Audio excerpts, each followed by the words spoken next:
sound like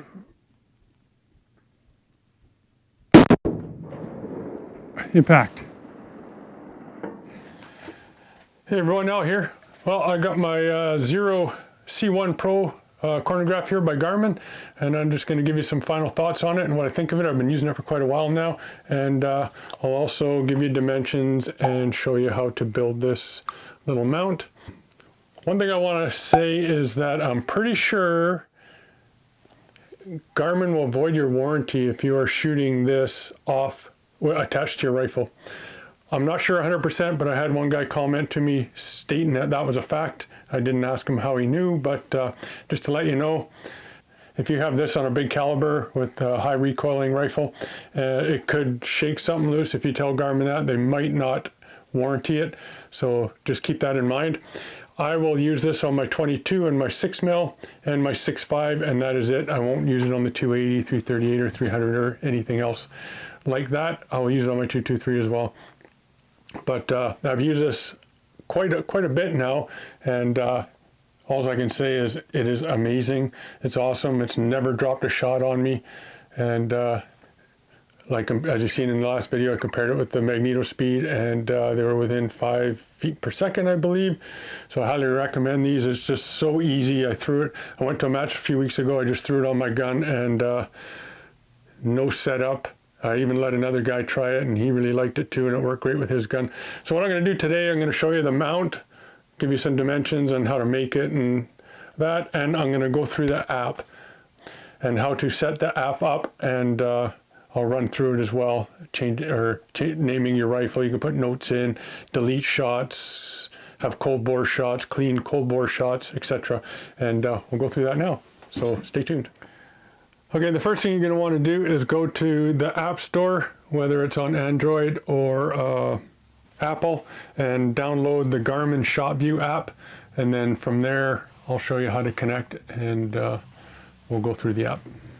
Okay everyone, so once you got your status here on your Garmin, you can press this up here and it'll tell you that you are connected, or you could click down below here and hit Add Device. And this tells you about the device, updates and stuff, last synced, and online support if you need it. And you can also remove the device there, and this here, it just syncs it. So back to home. So now we're at home. Now, when I first got this, it was on metric.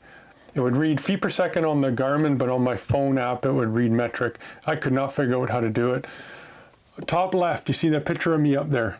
That is my Garmin account. If you touch that, it goes to measurements.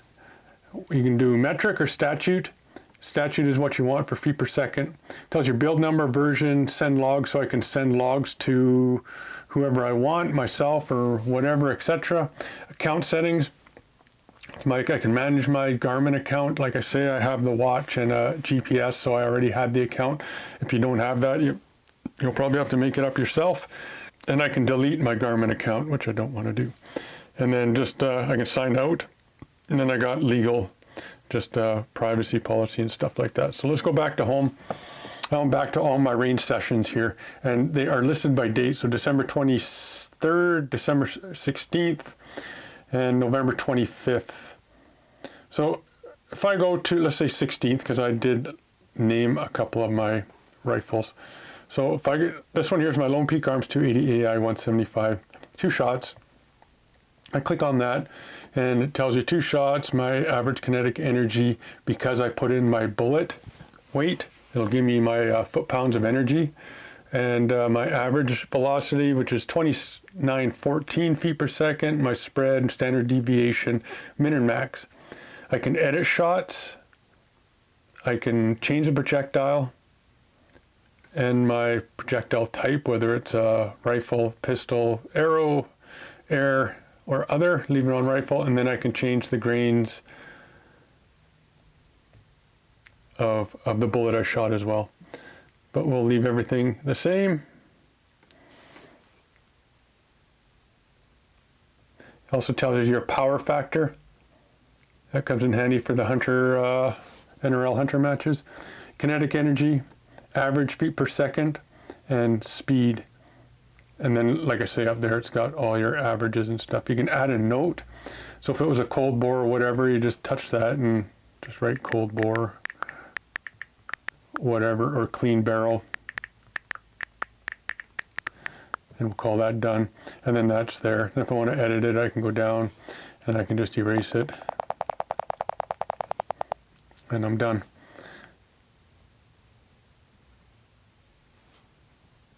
I click up top there, it says I can export to CSV. So if I want to do that, I'm going to send it just like a copy. I can send it to anybody I want.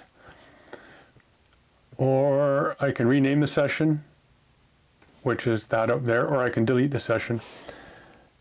If I click on the shot itself, I can say make a note that it's a cold bore on shot number 2. So if I go back, let's go to shot number 1. So there's number 1.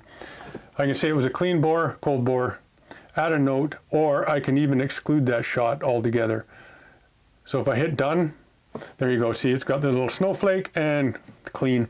So that's telling me that it was a clean, cold bore shot, the first one. If I want to change that, I just touch those two. Now, if I want to exclude that shot, say I got one that really jumped up, I'll show you that in a bit.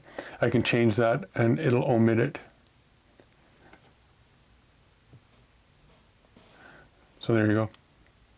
It should show a line through it. Let me go to that again. Whoops. Yeah. Exclude shot there. Done. There we go. Shows a line through it.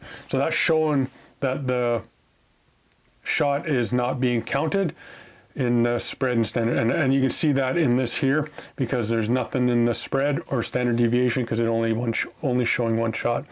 Now, if I just want to add it again, I just go back and done. So this app is very easy. Now here's my 6.5 Creedmoor, again 2 shots. My Voodoo V22, here's 5 shots, so 1062. And if I want to get rid of this 119 one, now that's the lowest one, I'll just go there, I'll go exclude shot, done. And now my standard deviation is down to 12 compared to, well, 14. No big deal really, but just showing that I can exclude that that shot. I can, like I say, I can edit all my shots. I can just delete any shot I want. Now, if I delete these, they will not come back, I believe. So yeah, that's pretty much this in a nutshell. And I'll tell you, this thing here works so good. It is just a game changer. I really like it, and it works so good. I've never had it malfunction on me. And another thing, if you're in the middle of a new session, so you're in a new session, hit OK, yes, we'll say I'm shooting the 280 again. Okay, so it's ready to go. If I'm going to leave this for 5 or 10 minutes, you're going to want to pause it because it's going to use excessive battery because it's sending a beam out there. And I think I have to have a shot in here already to end the session, but I would hit that and it would say here, do you want to pause it? And I'd say yes, but I'm going to enter or end it right now and hit OK. There we go. Remember that if you're going to have it sitting on your gun for a while, pause the session, and to do that you just hit the power button once and then you'll scroll down once or twice, I can't remember, and then hit OK. And then when you go to hit OK or hit the power button again, it'll say, do you want to resume session? And you say yes. So that's pretty much this app. There's not much else. It's so simple to use, and like I say, it saves everything here as well. And you don't even have to sync it. It just does it all by itself. It connects so quick and so easy. Now I'm gonna show you how I built this mount for pennies, like literally pennies. I had everything already, so it didn't cost me anything. So let me show you that. Okay, so here's the mount. And the mount just screws on. And it screws on and off real easy. It's got that 1/4 inch 20 thread. Now all I did is I had one of these Arca mounts already. You can get it on Amazon. They're cheap, maybe 10 bucks, whatever. And then I had a 6-inch long 6x1 inch piece of aluminum. I believe this is 3/16. You can use whatever you want. I find 3/16 is rigid enough, it doesn't flex. And I had some of this 1/2 inch rubber here, and I just drilled a tight hole in the rubber and then just screwed it on this 1/4 inch 20 bolt. I drilled a hole in the center of this 1 inch piece of aluminum. It was 1.5 inches in and center, and the other hole I drilled, it was 1/2 inch in and center as well, and that's 1/4 inch 20 as well. I did thread both these, that way this isn't loose. I don't have a nut under here. All I did here, so I'm going to want this sitting on this side so it's facing me.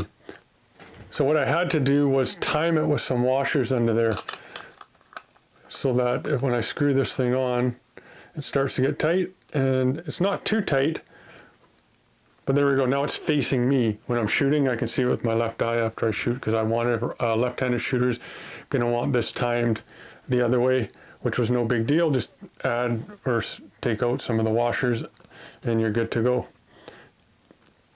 So this thing is very easy to make. Like I say, it cost me pennies. I had all of the materials basically at home, and I just made it in my garage. So that is how you make this. I know Area 419 makes some real nice ones, but what were they, 200 bucks? American too, I'm Canadian, that's even worse for me. And I just can't justify spending that kind of money on a piece of plastic. So I built my own, and I am very happy with it, and it works very well. So that's going to conclude this video. I don't have much else to tell you about the app or anything, other than it works very well, and I highly recommend the Garmin Xero C1 Pro Chronograph. Works great, very light, easy to pack around. This fits in my bag all the time. One other thing, I had other people ask me what case do I use. I'm using a GoPro case, and in it I keep all stuff I'm going to go to a match, my LRI. Of course I have the tripod, and I have this little knob that I put on my gun to drive it when I'm shooting matches, and I have an extra battery for the LRI and the Allen key for my rifle scope, because you never know when you're going to have to adjust your zero, and I will always have this with me, so I will always have this with my gun when I'm shooting, and it fits in here very nicely. I wrap it up in a little vortex cleaning cloth that I have right here, so it doesn't get banged around, and it stays in there nice and tight, and it's small and fits in my pack. Most people have a GoPro. If you have a GoPro, I don't use the case for my GoPro, so I have a couple extra ones because I have a couple GoPros, and that's what I use to carry my Garmin Xero C1 Pro around. Thanks everybody for watching. Please like, subscribe, hit the notifications button so you don't miss any of the future content, and Happy New Year to y'all. Take care everybody, and see you soon.